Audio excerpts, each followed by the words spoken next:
Yes, आ रहा volume? Yes sir. Okay, rough करें इसको।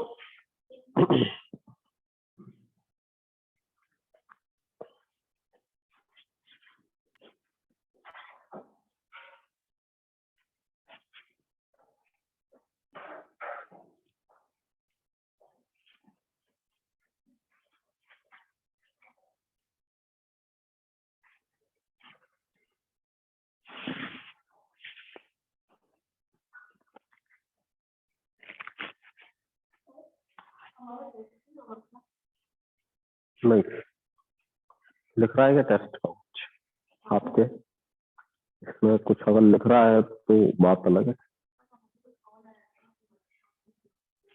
वर्कशॉप ही है। हाँ होता तो है ना, तो इस वाले में है नहीं है मुझे पता नहीं। अगर आपके शेड्यूल में है तो होगा।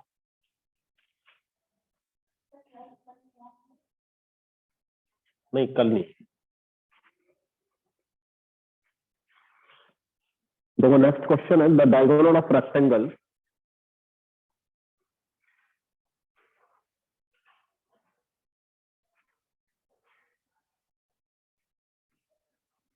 is thrice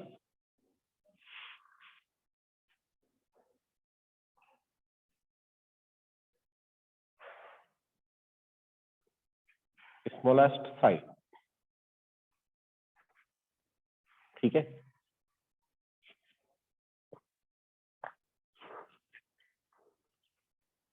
the ratio of its side,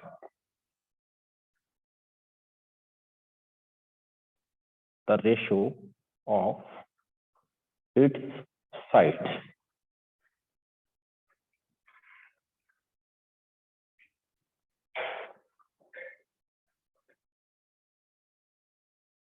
बताओ जल्दी क्या आंसर हो सकता है इसका?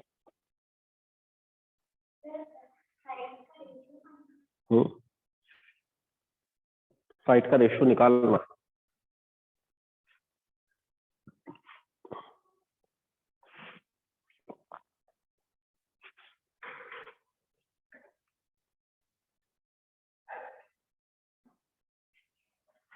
सपोज ये एक रेक्टेंगल है ABCD, ठीक है। अगर मैं बोलता हूँ कि इसकी ये लेंथ है, ये ब्रेथ है, तो कोई मतलब नहीं है, क्योंकि अकॉर्डिंग टू क्वेश्चन क्या गिवन है कि रेक्टेंगल का जो डायगोनल है, तो कोई सा भी एक डायगोनल उठा लो। जैसे मैंने ये वाला एक डायगोनल लिया, ये एक डायगोनल है मेरे पास में, ये थ्राइस है, मतलब स्मॉलेस्ट साइड अगर आपकी x है तो ये कितना हुआ 3x। ठीक है, तो मैं राइट एंगल ट्राइंगल में, ठीक है ना, राइट एंगल ट्राइंगल में मैं किस तरीके से लिख सकता हूं, AB square plus BC square equal AC square, ऐसा हम लिख सकते हैं।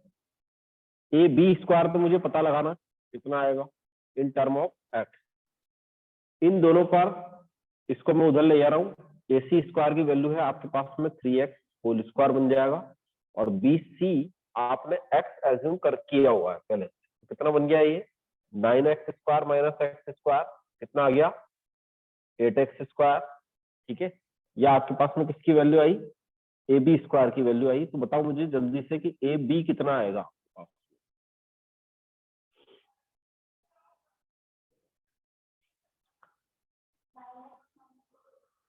9x माइनस 6, क्यों?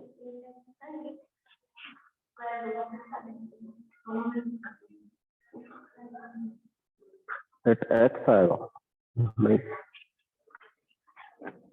आप इसका स्क्वायर रूट निकालना चाह रहे हो, 8x स्क्वायर का, 8 का अलग निकलेगा, x स्क्वायर का अलग निकलेगा।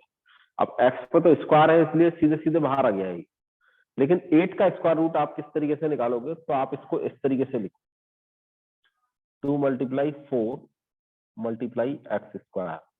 तो देखो ये √2 जो 2 है ये तो अंदर रह जाएगा, ये वाला 4 बाहर आ सकता है स्क्वायर रूट के, ये वाला x स्क्वायर बाहर आ सकता है, इसका मतलब ये बना 2 √2 x, कितना बना, ये आपके पास में AB की वैल्यू आती है। अब वो आपसे क्या पूछ रहा है, रेशो पूछना चाह रहे हैं AB और BC का। तो BC तो आपने x एज्यूम कर रखी है, ये कितना है आपके पास में 2√2x है। जब आप इसका रेशियो फाइंड आउट करेंगे, x से x कैंसिल हो जाएगा, तो आपको फाइनलाइज रेशियो क्या मिलेगा, 2√2:1। ठीक है, ये आपका फाइनल आंसर चला।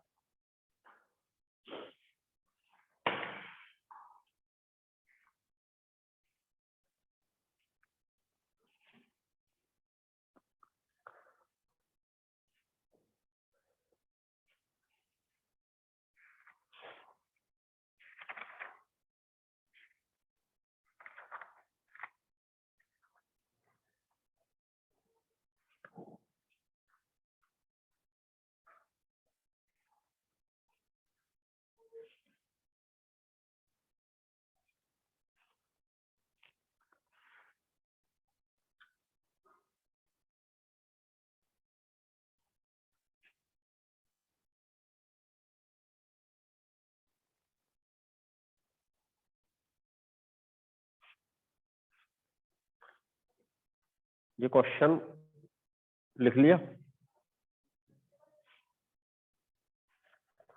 लास्ट लिखो।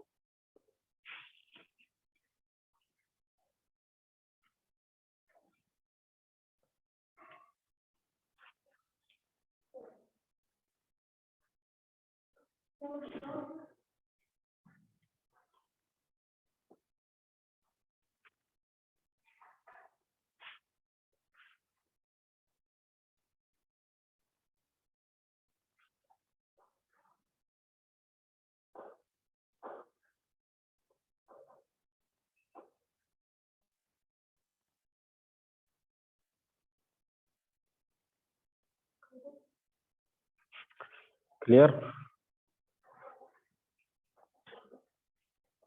समझ में आया? आपके ऐसे ऐसे क्वेश्चंस बन सकते हैं। ठीक है, ये कुछ ऐसे ही सब्जेक्टिव क्वेश्चंस होते हैं, लेकिन सारी अप्रोच निकलती वहीं से है, जो बिल्कुल बेसिक क्वेश्चन होता है ना अपना, वहीं से। अब देखो यहाँ पर अपन बात करते हैं नेक्स्ट, ट्रेपेजियम।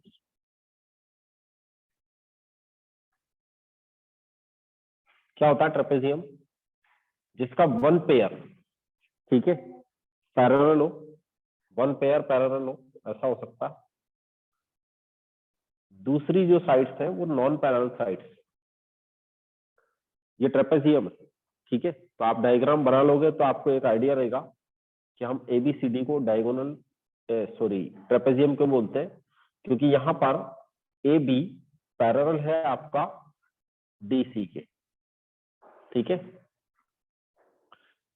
AB पैरेलल है BC के, ये आपकी पैरेलल साइड्स कहलाती है। एंड नॉन पैरेलल साइड,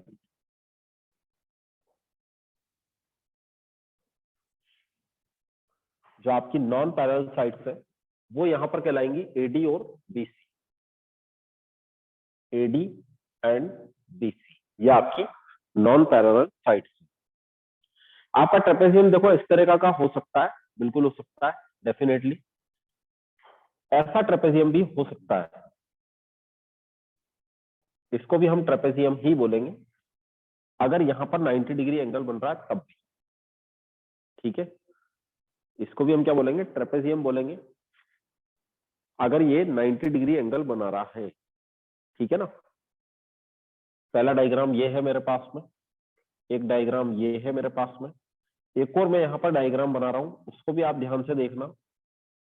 अगर मैं आपसे कहता हूं कि ये एक ट्रेपेजियम है, तो क्या सही बात है? सही है। यहां पर भी मैंने एक साइड, एक पेयर को पैरेलल मान रखा है।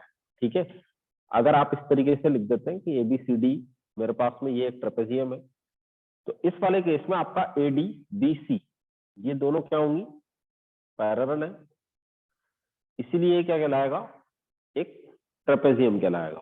ठीक है, मतलब one pair of parallel side, one pair are parallel. एक अगर पेयर पैरेलल है, दो साइड्स पैरेलल है, अब बाकी की दो साइड्स वहां पर कैसी भी हो सकती है, ये मीनिंग हो गया ना। बाकी की दो साइड्स कैसी भी हो सकती है, मतलब साइड लेंथ में इक्वल भी हो सकती है और अनइक्वल भी हो सकती है। ठीक है, ठीक है, क्लियर। हो गए सारे डायग्राम हो गए।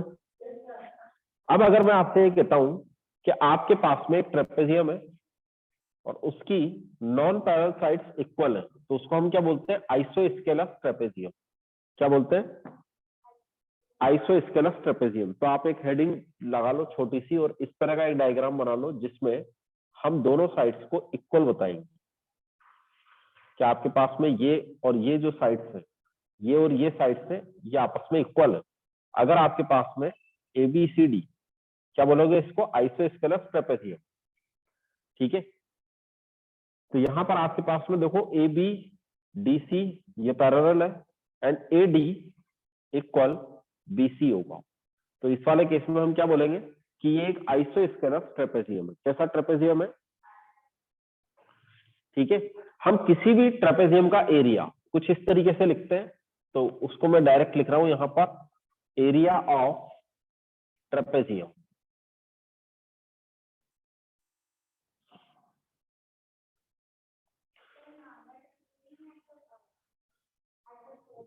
कोई सब सभी के लिए लिख रहे हैं। ठीक है, ये तो एक स्पेशल केस है केवल।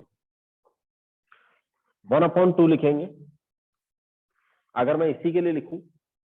ठीक है, तो हम क्या बोलते हैं कि सम ऑफ पैरेलल साइड्स। क्या बोलते हैं?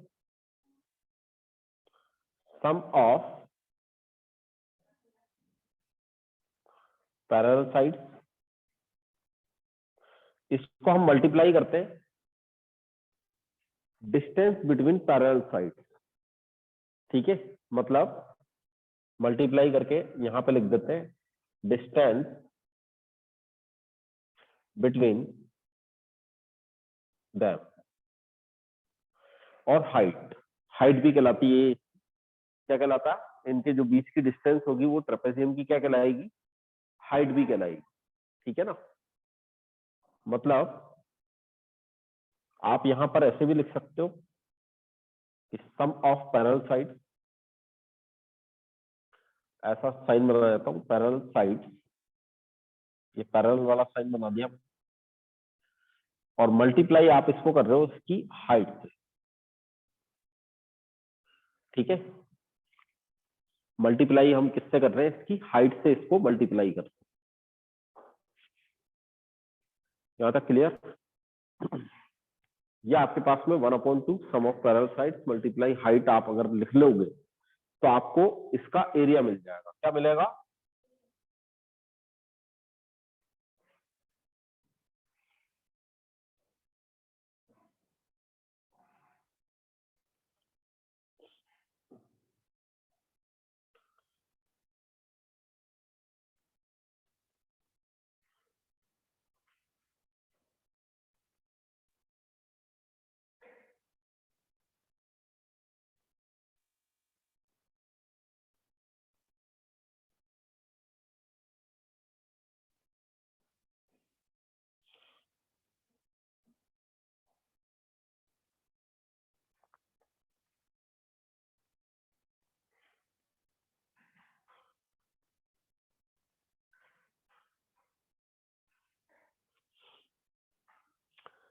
ये डायग्राम गिवन है, आपको इसका एरिया निकालना।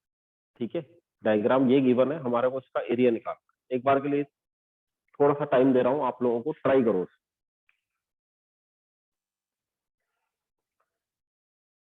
यस, ट्राई करो इसको। ये जो मैंने इस तरीके से दिया है, यहां पर आपको जो इंफॉर्मेशन गिवन है वो ये है कि ए बी पैरेलल है डीसी के। ए सॉरी डीसी आपके पास में 3 सेंटीमीटर है, ए से लेकर के एम तक और बी से लेकर के एन तक जो डिस्टेंस है वो है 6√3। ठीक है, और इसके अलावा ये है आपको गिवन 12, मतलब ए डी इक्वल है बीसी के, और ये है आपके पास में 12 सेंटीमीटर। ये भी 12 है और ये भी 12 है। अब हम इसका एरिया फाइंड आउट करना चाहते हैं। अब इसको ट्राई करो।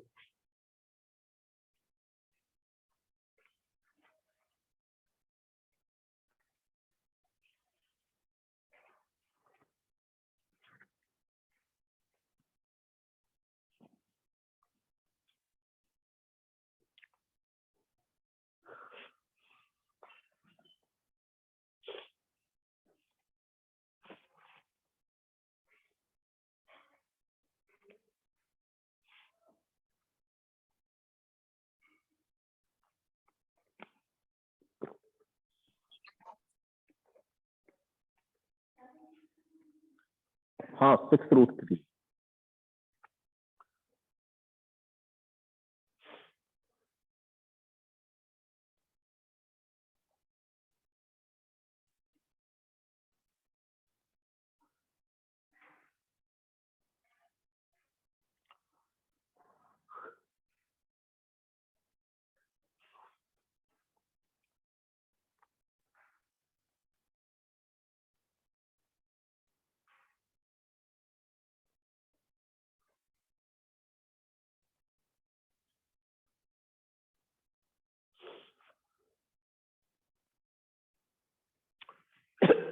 करें स्टार्ट,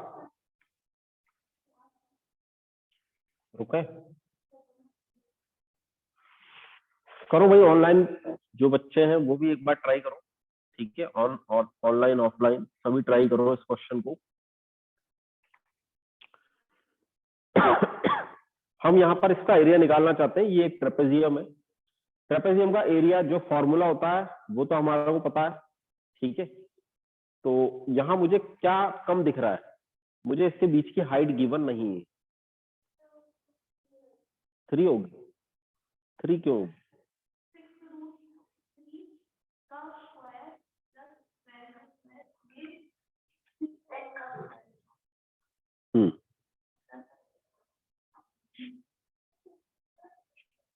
देखो आपके पास में आपको ये एक राइट एंगल ट्राइंगल यहाँ पर दिख रहा है, ठीक है, जो इंफॉर्मेशन आपको गिवन है वो मैंने यहाँ पे लिख चुका हूं मैं, ठीक है, क्लियर। आपको ए बी जो साइड है सबसे पहले तो आपको पता होना चाहिए। देखो यहाँ पर आपके पास में डी सी 3 सेंटीमीटर गिवन है,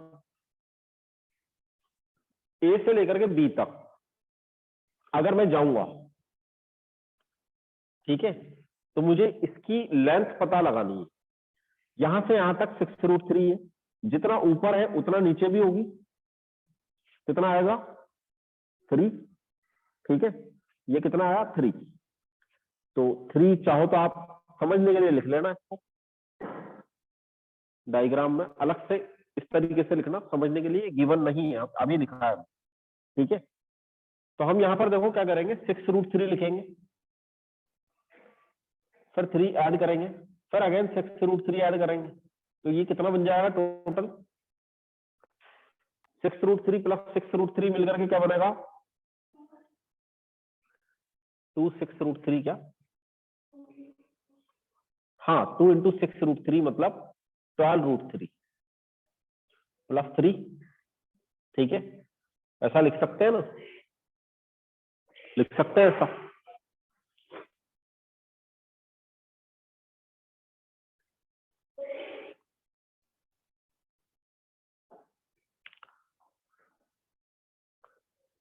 लिख सकते हैं ना ऐसा, कंफर्म। तो ये आपके पास में एक लेंथ बन जाएगी, इस लेंथ को मैं अलग अलग तरीके से लिखना सिखा देता हूँ आपको। अगर आप 3 कॉमन लेते हो तो आपको यहाँ पर 4√3 मिलेगा और 1 मिलेगा, ठीक है, क्या मिलेगा 4√3 और 1।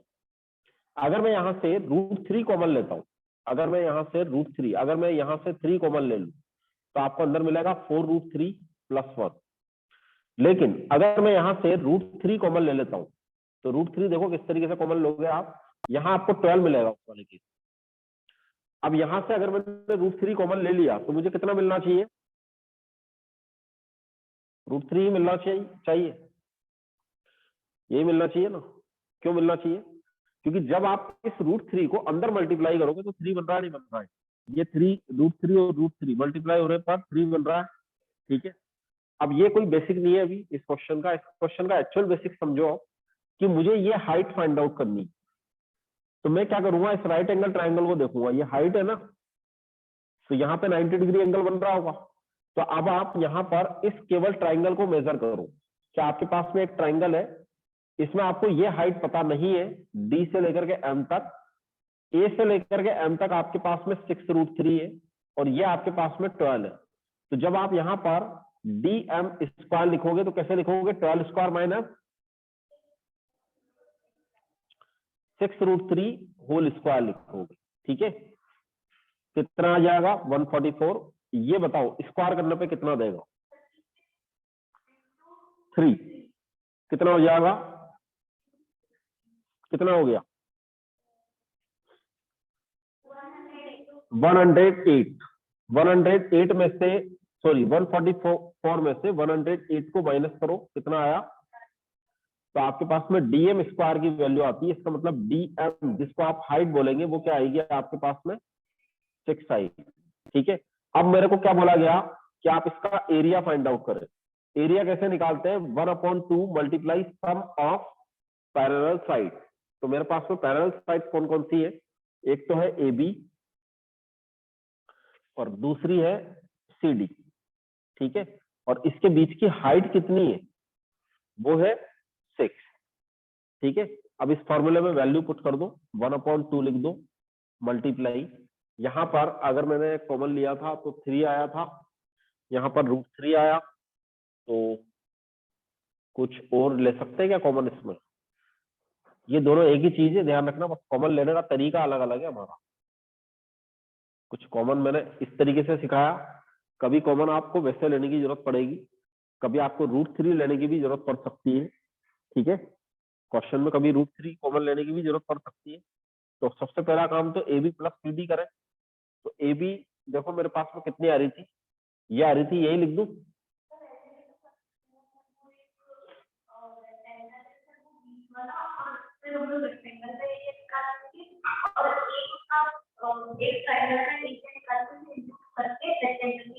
बिल्कुल कर सकते हो। ठीक है, लेकिन इससे भी आना चाहिए, क्योंकि हमेशा ये वाला केस नहीं बनेगा। ये तो एक स्पेशल केस है जिसके अंदर दोनों साइड्स बराबर हो। यहाँ तो चल गया, लेकिन अगर उधर वाला ट्राइंगल अलग बन रहा होगा, इधर वाला कुछ अलग बन रहा होगा, ठीक है, तो हमारे को यहाँ पर इसको भी करते आना चाहिए। तो देखो यहाँ पर आपके पास में बनेगा 12√3 और +3 और अगेन +3 और मल्टीप्लाई 6। ठीक है, तो ये कितना बन जाएगा अपने पास में? ये अपने पास बन जाएगा 1/2 मल्टीप्लाई, ये है आपके पास में 12√3 +6। तो चलो कॉमन भी बाद में लेकर के दिखाएं, पहले लिख लेते हैं 12√3 +6 मल्टीप्लाई 6। ठीक है, 6 आप एलसीएम लोगे इसमें, इसको कैंसिल आउट भी कर दो, तो ये 3 आगे लिख लो, 6 आपने एलसीएम ले लिया। ठीक है, तो आपको यहाँ पर क्या मिलेगा? 2√3 + 1 और ऑल ओवर आपको यहाँ पर मिल जाएगा 18 मल्टीप्लाई 2√3 + 1। यही आएगा हम सब।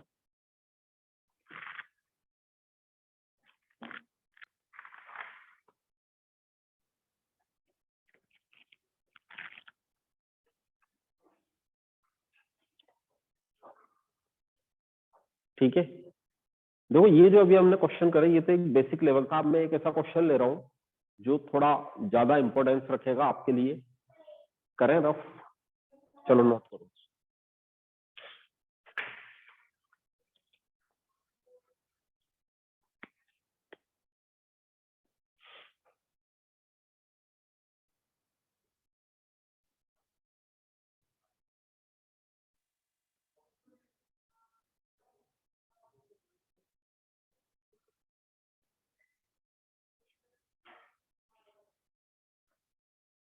मेंसुरेशन मोस्ट ऑफ इसी टाइप के होते हैं क्वेश्चन। यहाँ पर अपने पास में अभी एक छोटा सा टॉपिक है कैलेंडर, वो आप लोग पढ़ चुके होते हो थोड़ा बहुत, तो आइडिया है उसका, आइडिया है। फिर भी उसके अपन कुछ क्वेश्चंस ले लेंगे नेक्स्ट, जो हमारा वीक में टाइम पीरियड आएगा। ठीक है ना, जो भी शेड्यूल में लगेगा अपना, और इससे रिलेटेड भी क्वेश्चंस कर लेंगे। अब आप लोग डीपीपी वगैरह इसको सॉल्व करना स्टार्ट करो, जितने भी आपसे हो सकते हैं बस उतने कर लो। ठीक है, जितने हो सकते हैं कर लो उसको। कुछ कुछ क्वेश्चंस अपन डिस्कस कर लेंगे। करूँ रफ?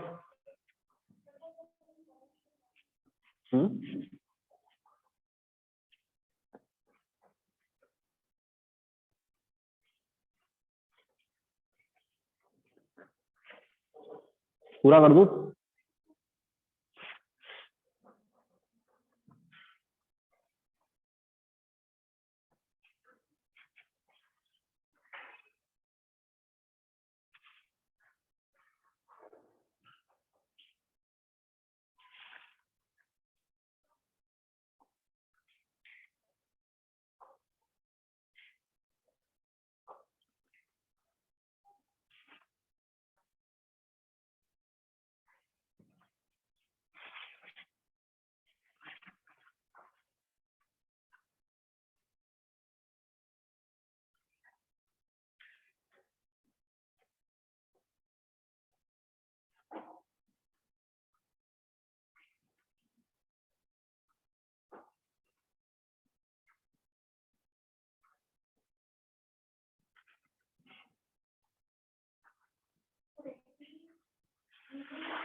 हाँ,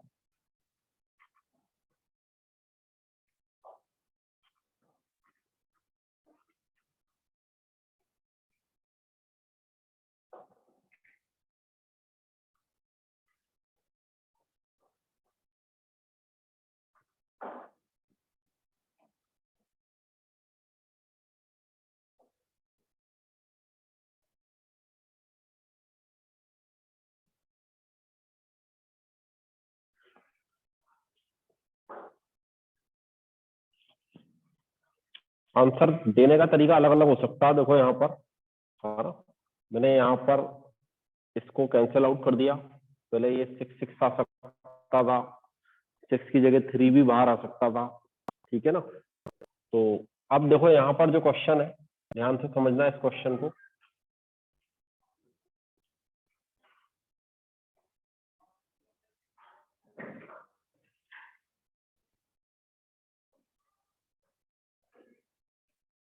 प्रॉपर ज्वाइन हो रहा है, ठीक है। ये आपके पास में एक डायग्राम गिवन है। इस डायग्राम में आपको P और Q गिवन है। यहाँ पे राइट एंगल बन रहा है। ये जो लेंथ है ये P है, ठीक है।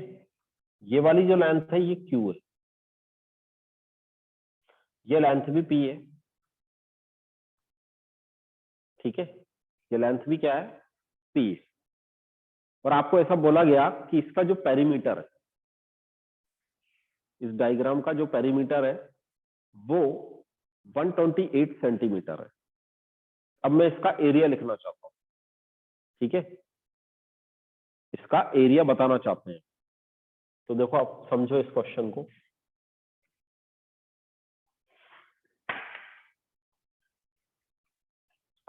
सर्कल का एरिया पढ़ रखा है आप लोगों ने, क्या होता है,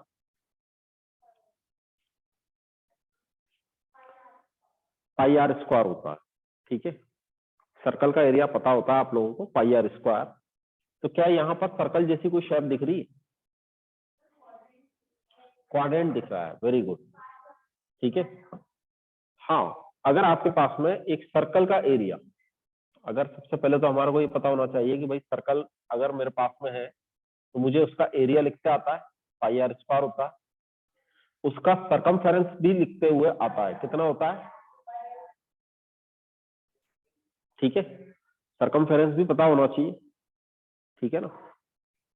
अब क्या बोला इसमें हमारे कि यहाँ पर पेरीमीटर है, पेरीमीटर है आपके पास, ठीक है ना। तो मैं पेरीमीटर किस तरीके से निकालता हूं कि इस पॉइंट से चलना स्टार्ट होता हूं, पहले P चलूंगा, फिर Q चलूंगा, फिर P चलूंगा, फिर ऐसे चलूंगा। तो ये वाला जो कर्व बन रहा है, ठीक है, ये क्वाड्रेंट बन रहा है, ठीक है ना। अगर मेरे पास में टोटल सरकमफेरेंस 2 पाई आर है, तो फोर्थ की कितनी होगी, 2 पाई आर अपॉन 2। हाँ, फोर्थ होता है, लेकिन 2 क्वाड्रेंट है। क्या लिख देंगे, पाई आर लिख देंगे। 2 क्वाड्रेंट है ना, यहां से यहां तक की डिस्टेंस कितनी कहलाएगी, देखो टोटल होती है आपके पास में 2 पाई आर। अगर मैं केवल यहां से यहां तक की मेजर कर रहा हूं तो मैं इसको 1/4 से मल्टीप्लाई कर दूंगा, ठीक है। बिल्कुल इसी तरीके से यहाँ पर भी 1/4 से मल्टीप्लाई कर दूंगा। यहां से यहां तक की डिस्टेंस आपके पास में Q के इक्वलेंट होगी। अब ये क्वेश्चन में गिवन नहीं है इसलिए अलग से लिखना इसको, ठीक है। ये वाली जो डिस्टेंस है आपके पास में ये Q के इक्वलेंट होगी। तो अकॉर्डिंग टू क्वेश्चन देखो क्या क्या गिवन है।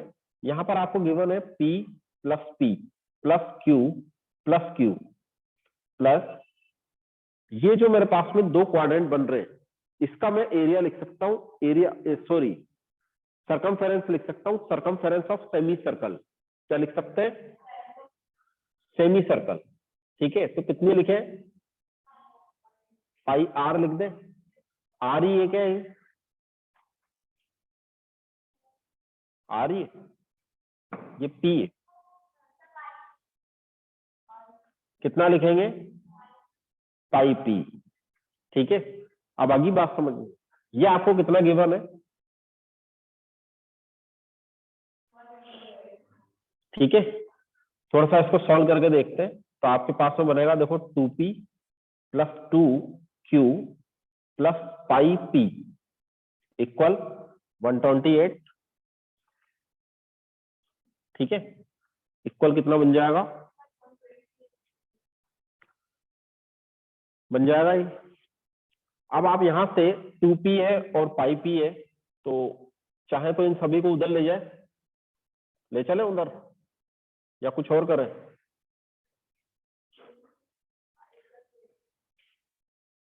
इसको पहले 2 कॉमन ले लो p प्लस क्यू में से, और 128 माइनस पाई p ऐसा लिख लो। ठीक है, फिर आप इस पूरे को डिवाइड कर दो, और या फिर इसमें भी अपन कैलकुलेशन उलझ जाएगी। देखो हमारे को क्या बोला गया, हमारे को ये बोला गया कि आप आंसर दो इन टर्म ऑफ p। ठीक है, इसका मतलब q कहीं ना कहीं एलिमिनेट करना ही पड़ेगा। ठीक है ना, तो q को एलिमिनेट करने का एक तरीका, जैसा कि मैं अभी करना चाह रहा था, दूसरा तरीका कि आप यहां से p कॉमन ले लो। ठीक है, यहां से आप p कॉमन ले लो। तो अगर मैं यहां से p कॉमन लूंगा तो आपके पास कितना बनेगा, 2 प्लस पाई बनेगा,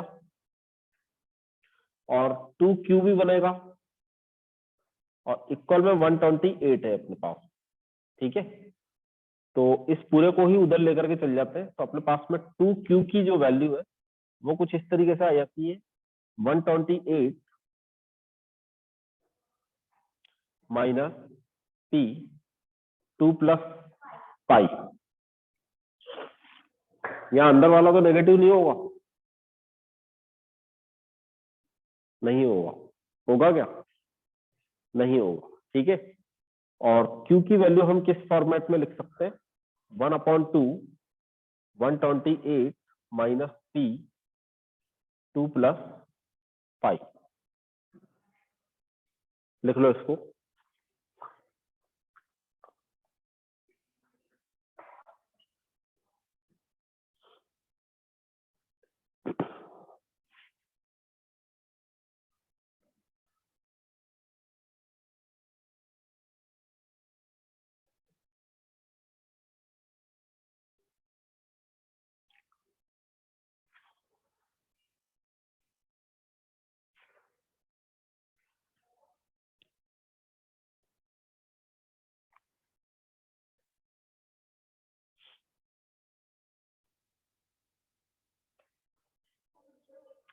थोड़ा सा और इसको सिंप्लीफाई करके लिख लेते हैं अपन।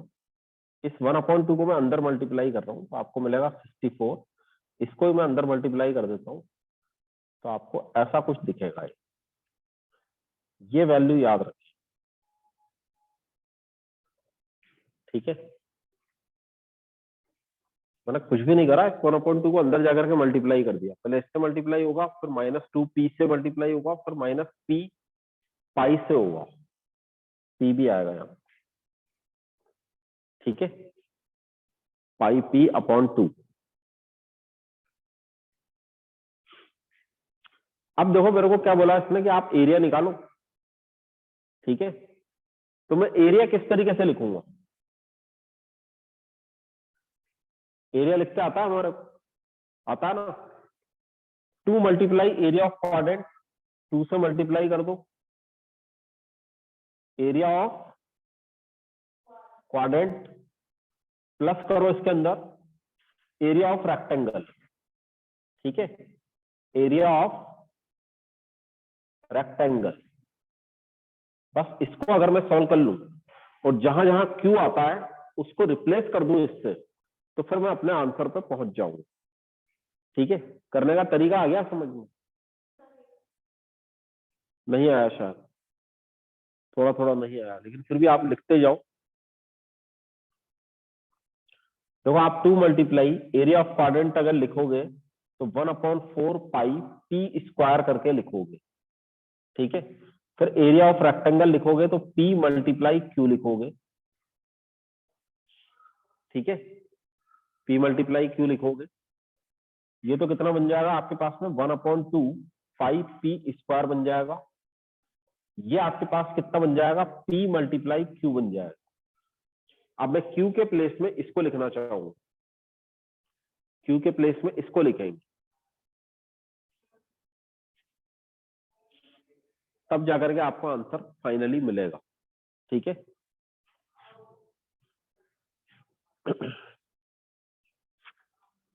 हाँ बेटा समझ में आया ये क्वेश्चन? जो बच्चे ऑनलाइन है यस सर। आ गया समझ में?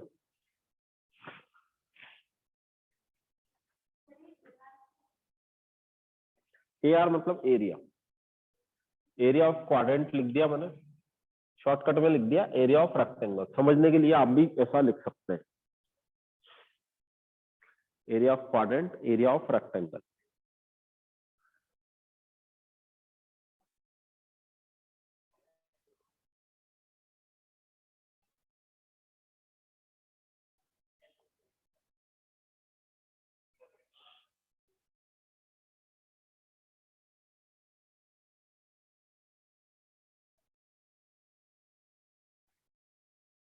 ये वाला रफ कर दूं,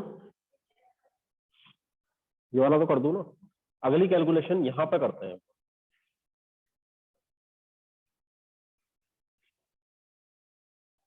इसके बाद वाली कैलकुलेशन ध्यान से देखना आप। ये मैंने एरिया लिखा, वो आ गया समझ में कैसे लिखा? ठीक है, तो देखो आपके पास एरिया किस तरीके से बनेगा, 1/2 पाई पी स्क्वायर है, फिर यहाँ पे पी लिख रहा है, और क्यू के प्लेस में मैं इस पूरी वैल्यू को पुट कर रहा हूं। कितना है? 64 minus P minus pi P upon 2। ठीक है, इस पी को अंदर मल्टीप्लाई करके देखें तो आपको मिलेगा 1/2 पाई पी स्क्वायर सबसे पहले, फिर ये बनेगा 64p, फिर बनेगा माइनस पी स्क्वायर, फिर ये जब इससे मल्टीप्लाई होगा तो ये देगा आपको पाई पी स्क्वायर अपॉन 2। ठीक है, pi P square upon 2 minus pi P square upon 2 एक दूसरे को कैंसिल आउट कर देंगे। क्या करेंगे? ये एक दूसरे को कैंसिल आउट करेंगे। आपको यहां पर 64p माइनस पी स्क्वायर, इसका फाइनली एरिया मिलेगा इन टर्म ऑफ पी। मिल गया? अब इसको लिखने के अलग अलग तरीके हो सकते हैं। हो सकता है कहीं पर आपको ऐसा लिखा हुआ दिखे, तो ये भी आंसर है, पी कॉमन लेकर के। ठीक है,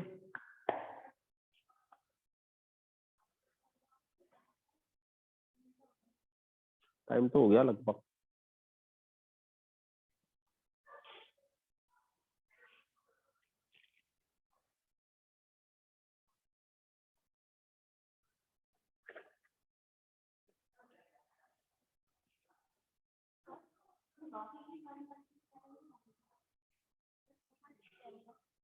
बाकी की कौन सी टर्म?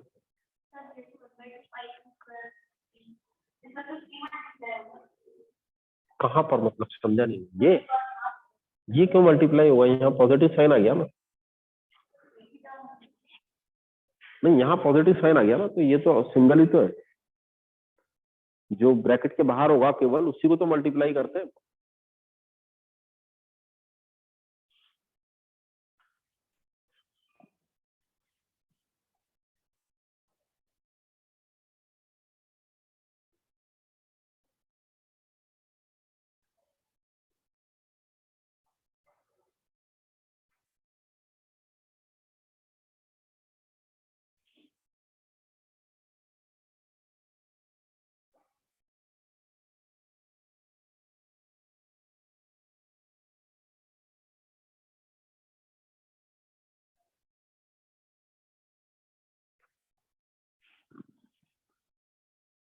चलो एक क्वेश्चन बोल रहा हूं मैं, वो लिखो आप लोग।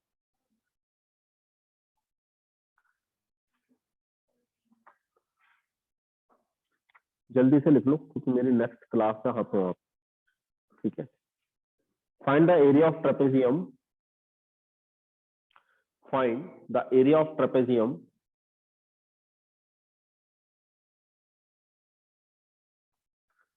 whose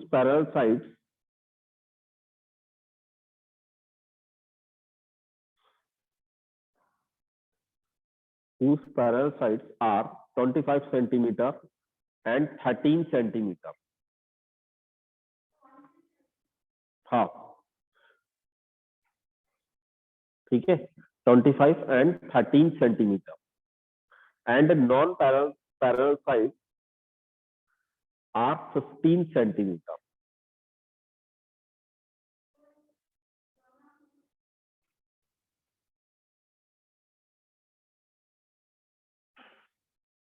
ठीक है, नॉन पैरेलल साइड्स 15 है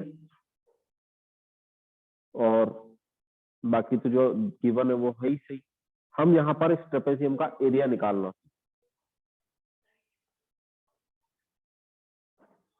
ठीक है, तो आप पढ़ेंगे अपन नेक्स्ट क्लास में। इसके बाद में आप लोगों ने लिख लिया?